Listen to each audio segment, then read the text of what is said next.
जय श्री राम। आज बात करते हैं पश्चिम बंगाल में हो रही मनमानी की, पश्चिम बंगाल में हो रहे तमाशे की, और जिस मनमानी के खिलाफ ईडी ने, प्रवर्तन निदेशालय ने मोर्चा खोल दिया है और ममता बनर्जी के खिलाफ खुली लड़ाई छेड़ दी है। पश्चिम बंगाल में जैसे ममता बनर्जी ने मनमानी की और इस बार हद पार कर दी और प्रवर्तन निदेशालय ईडी को छापेमारी से तो रोका ही, साथ ही दस्तावेज उठाकर ले गई, अपने साथ डिवाइसेस उठाकर ले गई, फोन उठाकर ले गई और ईडी के अधिकारियों को धमकियां तक दी गई। उनसे जब्त किए गए कागज, दस्तावेज, डिवाइसेस पुलिस ने अपने पास कब्जे में ले लिए। इस मनमानी के खिलाफ जब ईडी कोर्ट पहुंची, हाई कोर्ट पहुंची, तो वहां भी टीएमसी के कार्यकर्ताओं, नेताओं, वकीलों ने मिलकर ऐसा शोर मचाया, ऐसा हंगामा मचाया कि हाईकोर्ट की वकील सुनवाई नहीं, हाईकोर्ट की जज सुनवाई नहीं कर पाई और डेट दे दी गई 5 दिन बाद की। तब ईडी यही नहीं रुकी, फिर चीफ जस्टिस के पास गई, जो कि हाई कोर्ट के चीफ जस्टिस, उन्होंने भी इनकार कर दिया कि नहीं, इसमें दखल नहीं दे सकते। तो अंत में ईडी के पास था सुप्रीम कोर्ट और ईडी ने सुप्रीम कोर्ट का दरवाजा खटखटाया अनुच्छेद 32 के तहत, जिसमें ईडी को अधिकार मिलता है अपने मौलिक अधिकारों को सुनिश्चित करने के लिए सीधे सुप्रीम कोर्ट जाने का। इसमें जरूरी नहीं है कि ईडी हाई कोर्ट जाए, इसमें ईडी सीधे सुप्रीम कोर्ट जा सकती है। कोई भी व्यक्ति अपने मौलिक अधिकारों की रक्षा के लिए सुप्रीम कोर्ट जा सकता है और वहां ये नहीं कहा जा सकता कि निचली अदालत से होते हुए आइए, ऐसा कहने की संभावनाएं बहुत कम हो जाती हैं। तो ईडी वहां पहुंची ममता बनर्जी के खिलाफ, ममता बनर्जी की मनमानी के खिलाफ, क्योंकि ममता बनर्जी ने कोयला तस्करी के मामले में हो रही छापेमारी में उन्होंने ऐसी रोक डाली कि छापेमारी भी ठीक से नहीं हुई और सबूत भी गायब कर दिए गए। छापेमारी हुई थी प्रतीक जैन के घर पर, जो कि आईपैक पॉलिटिकल कंसल्टेंसी कंपनी है, आईपैक के सह संस्थापक हैं और ममता बनर्जी के आईटी विभाग के प्रमुख भी बना दिए गए हैं। प्रशांत किशोर के साथ आईपैक उन्होंने शुरू की थी, उनके घर पर छापेमारी हुई थी और आईपैक के दफ्तर पर हुई थी। लेकिन छापेमारी में ऐसी रुकावट डाली गई कि ईडी अपना काम ठीक से नहीं कर पाई।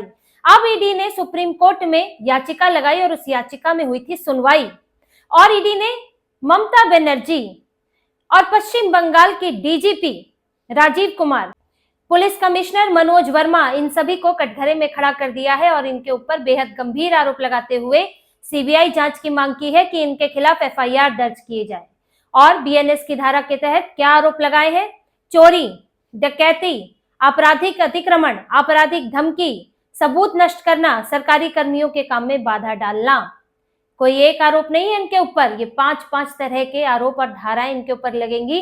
अब ममता बनर्जी के ऊपर चोरी डकैती के आरोप लगेंगे, आपराधिक धमकी देने के आरोप लगेंगे, और अगर सुप्रीम कोर्ट इसमें ईडी के पक्ष में फैसला देता है तो ममता बनर्जी के ऊपर अब ये सब धाराएं चलेंगी। शर्मनाक बात होगी एक मुख्यमंत्री के लिए कि उनके ऊपर, जिनके ऊपर कानून की सुरक्षा की जिम्मेदारी थी, उनके ऊपर ही कानून तोड़ने का केस चलने वाला है। और ईडी ने अपनी याचिका में इनकी पूरी पोल पट्टी खोल दी है, पूरी कलई खोल कर रख दी है, जो जो सुप्रीम कोर्ट ने बताया है कि इन्होंने किया क्या है। ईडी ने बताया कि यह मामला करीब 2700 करोड़ की, 2742 करोड़ की कोयला तस्करी से जुड़ा हुआ है, जिसमें पूरी जांच पड़ताल के बाद हमने यहां छापेमारी की थी। ईडी ने रीजन टू बिलीव के तहत, जो आधार था छापेमारी का, जो मनी लॉन्ड्रिंग के कानून नियम बताते हैं, रीजन टू बिलीव के तहत यहां पर छापेमारी की, जिसमें दिल्ली में भी कई जगह छापेमारी हुई और पश्चिम बंगाल में भी हुई। 4 लोकेशन पर पश्चिम बंगाल में छापेमारी हुई थी। रीजन टू बिलीव है, यानी कि इतने सबूत हैं, पर्याप्त सबूत हैं, जो कि यहाँ छापेमारी के लिए हमें अधिकार देते हैं, यहाँ पे हमें छापेमारी करनी जरूरी है, इसके लिए पर्याप्त सबूत है। तो ये है रीजन टू बिलीव।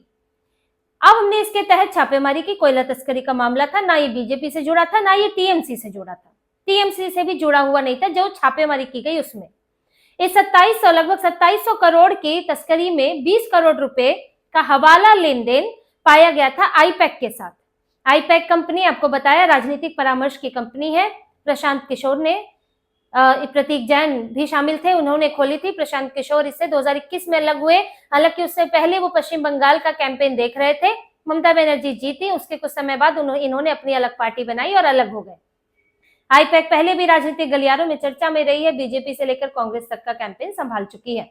लेकिन पश्चिम बंगाल में आईपैक जो है वो टीएमसी से ज्यादा सरकार के कामों में भी इसका दखल हो गया है। कौन मंत्री बनेगा ये तक कहा जाता है, कौन मंत्री बनेगा ये भी तय करती है।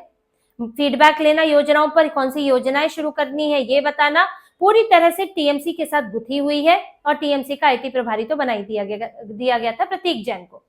लेकिन छापेमारी जो है वो टीएमसी पर फिर भी नहीं थी, ये थी आईपैक पर। लेकिन जब छापेमारी के लिए पहुंचे तो ममता बनर्जी करीब 100 पुलिसकर्मियों के साथ, जैसा कि ईडी ने बताया है, करीब 100 पुलिसकर्मियों के साथ वहां पहुंच गई। डीजीपी भी थे, पुलिस कमिश्नर भी थे कोलकाता के, और यहाँ पर ईडी अधिकारी जो कि मुश्किल से 3-4 अधिकारी थे, उनको धमकाया गया, उनको जांच रोकने के लिए कहा गया, छापा रोकने के लिए कहा गया। यहाँ तक कि ये भी दबाव डाला गया कि आप अपनी रिपोर्ट में लिखें कि यहाँ से कुछ भी बरामद नहीं हुआ है, यानी कि छापे में आप कुछ भी लेकर नहीं जा सकते, यहाँ से कहने का मतलब यही था। और जब ईडी अधिकारी नहीं माने तो फिर ममता बनर्जी वहां से डिवाइसेस उठाकर ले गई, लैपटॉप उठाकर ले गई, फोन उठाकर, दस्तावेज उठाकर ले गई, बहुत सारी ले गई। ये सिर्फ ग्रीन फाइल जो दिख रही थी उनके पास सिर्फ उतना नहीं था, वो बहुत कुछ उठाकर ले गई थी। यहाँ तक कि ईडी अधिकारियों ने जो जब्ती की थी उसको भी पुलिस ने 2 घंटे तक अपनी कस्टडी में रखा था, और धक्का मुक्की तक की गई, अधिकारियों के साथ जोर जबरदस्ती की गई। वहां पर सीआरपीएफ के मात्र कितने 5-6 इनके साथ जवान थे।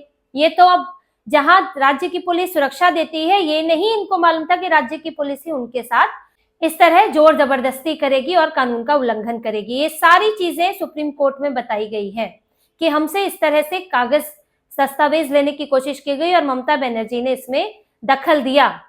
इसके बाद ईडी ने बताया कि पहली बार नहीं है जो हो रहा है, बार बार पश्चिम बंगाल में अब ये तरीका बन चुका है कि कोई भी जांच एजेंसी जांच करने जाती है तो उसमें खुद ममता बनर्जी दखल देती है।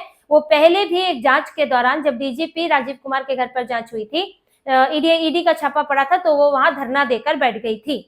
ये रोकने की कोशिश होती है। और साथ में ये भी किया जाता है कि खुद ईडी के अधिकारियों पर एफआईआर कर दो, उनके ऊपर कुछ चुराने का आरोप लगा दो, और उसकी आड़ में जैसे ही आप एफआईआर करोगे तो पुलिस वहां से सीसीटीवी फुटेज उठाकर ले जाती है कि जांच के नाम पर जिस जगह पर इन्होंने दखल दिया हो वहां से पुलिस कहेगी कि जी हमने तो एफआईआर दर्ज की, हम जांच कर रहे हैं, सीसीटीवी फुटेज उस अधिकार के तहत ले जाती है और इनके जो सबूत है वो मिट जाते हैं, इनके खिलाफ जो सबूत है।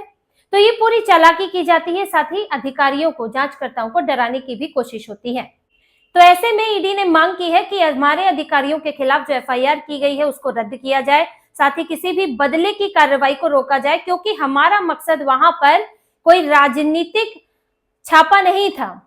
हमारे पास पर्याप्त कागज है, जिससे परमिशन चाहिए थी उससे हम परमिशन लेकर, अनुमति लेकर छापेमारी करने गए। हमारे पास इसका वारंट है, हमने छापेमारी के समय पुलिस को ये सारी चीजें बताई। हमारे जो अधिकारी गए थे वो अधिकारी इसके लिए उनको ये काम दिया गया था और वो अपने अधिकार क्षेत्र के अंदर ही काम कर रहे थे, और ऐसा नहीं था वहां पर कि कोई नियम का उल्लंघन करके वहां पर छापेमारी की गई थी। और क्या मामला था ये भी कोर्ट के सामने है। तो फिर ये छापेमारी में दखल देने का क्या मकसद बनता है, और इसके बाद ममता बनर्जी ने अगर ये किया है तो उनके खिलाफ कार्रवाई होनी चाहिए। साथ ही ये भी मांग की गई है कि जो सबूत इन्होंने लिए हैं वो भी वापस किए जाए, और जो सबूत सीबीआई के, ईडी के पास है या जो अभी पुलिस की कस्टडी में है, उनकी फॉरेंसिक तरीके से उनको सुरक्षित रखा जाए। ये सारी मांग सुप्रीम कोर्ट से की गई है। सिर्फ ईडी ने एक और चीज आगे बताई कि जब हम हाई कोर्ट पहुंचे तो वहां क्या हुआ। ये गुंडागर्दी इस कदर है, इन लोगों का दखल इतना ज्यादा है कि इनके नेता, कार्यकर्ता, वकीलों ने वहां पर हंगामा मचाया ताकि हाईकोर्ट में सुनवाई ना हो सके, और इतना हंगामा मचाया कि वहां पर हाई कोर्ट की जज है वो सुनवाई नहीं कर पाई और सुनवाई को आगे टाल दिया गया। लेकिन इस मामले को जल्द से जल्द सुने जाने की जरूरत है, और ईडी का जो अधिकार है, एक जांच एजेंसी के तौर पर अधिकार है स्वतंत्र और निष्पक्ष जांच का, उस अधिकार को छीना गया और एक मुख्यमंत्री ने ये किया है जिसके ऊपर कार्रवाई होनी चाहिए। अब ममता बनर्जी इसमें फंसने वाली है और बुरी तरह फंस चुकी है, इसलिए बार बार कह रही है कि मैं मुख्यमंत्री के तौर पर नहीं गई, मैं तो टीएमसी की अधिकारी, टीएमसी की प्रमुख के तौर पर गई, यानी कि मैंने अपने संवैधानिक पद का उल्लंघन नहीं किया।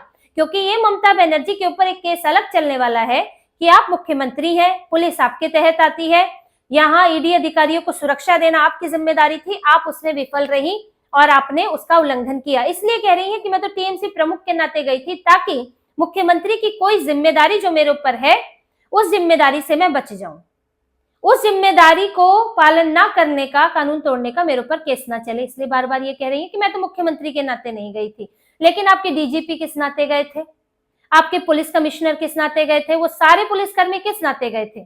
उनका काम क्या ईडी अधिकारियों को धमकाना था? उनका काम क्या वहां पर जबरदस्ती सबूतों को छीनना था? उनका काम तो वहां सुरक्षा देना था।